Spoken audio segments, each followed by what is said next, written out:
Winning or losing is only due to the sailor's performance in the race, and the Italian won the bronze medal and a ticket to Singapore.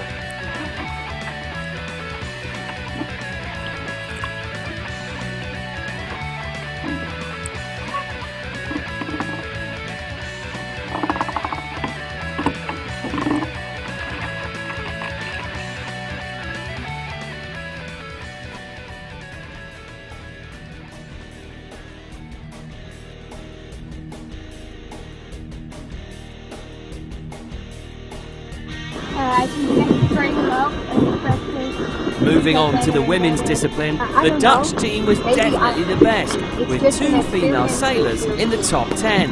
The last race wasn't so good. The wind was super much changing, so it was very hard to choose. Daphne van der Vaart won the bronze and a ticket to Singapore for the Dutch sailing team. This called for celebrations, and Daphne decided to sing for the team on the sailing dock next to the boys that she managed to conquer. The battle for gold in the women's class was between the Polish and the Austrian sailors. My favorite class is Part3 now. Finally, Sara Piasecka from Poland won over Lara Vadlau, and she was very excited to tell us about it. I'm the winner of European Championship on Part3.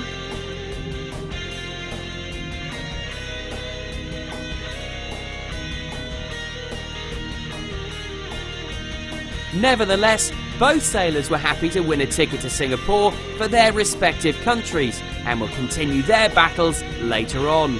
It is well known in the sailing world that the female competitors are as competitive as, or even more so, than the men.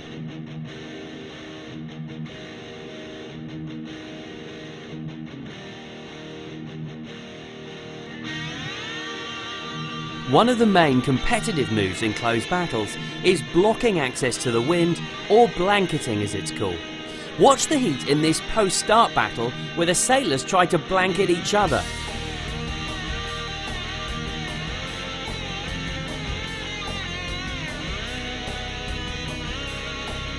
Let's see blanketing in action from the GPS tracking realistic replay software. Here, Peter Bartho from Hungary is engaging in one of his numerous battles with Carl Tapper from Finland for the first position. While Peter had only 4 meters of lead initially, he used his advantage to blanket Carl, extending his lead to about 15 meters.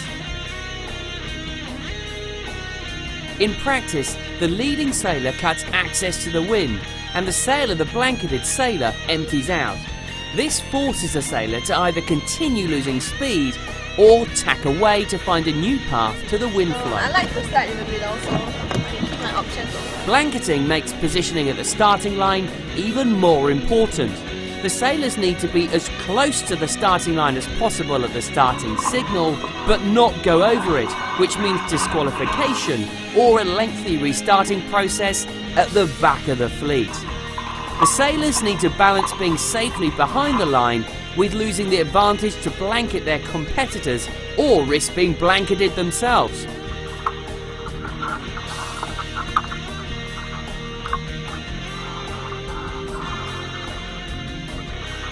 Look how carefully Florian from Germany is making the starting line to be certain that he starts as close to it as possible.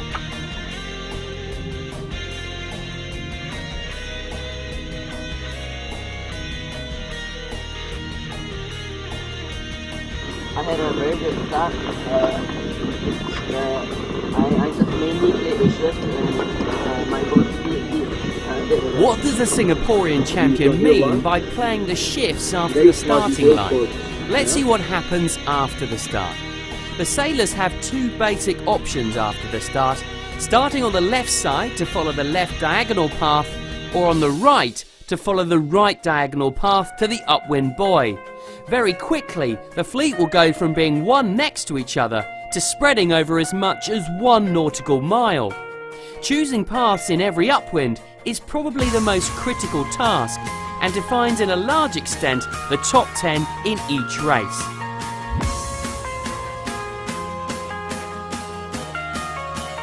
Let's have a last look at the European champions Peter Bartho from Hungary and Sara Piasecka from Poland, who topped the 77 sailor fleet by making the right choices.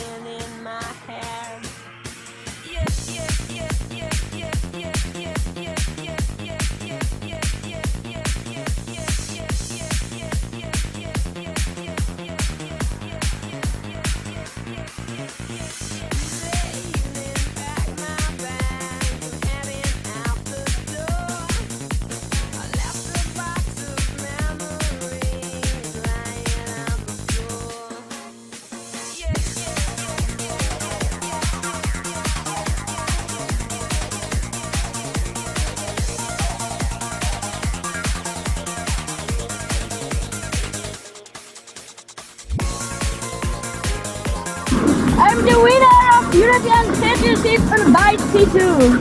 So my favorite class is Bike T2 now.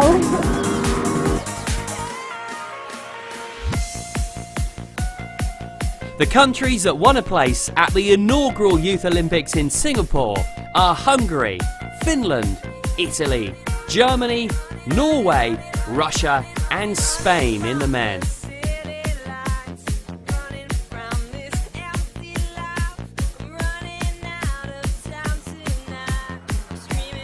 And Poland, Austria, Holland, Finland, Portugal, Ireland and Turkey in the women.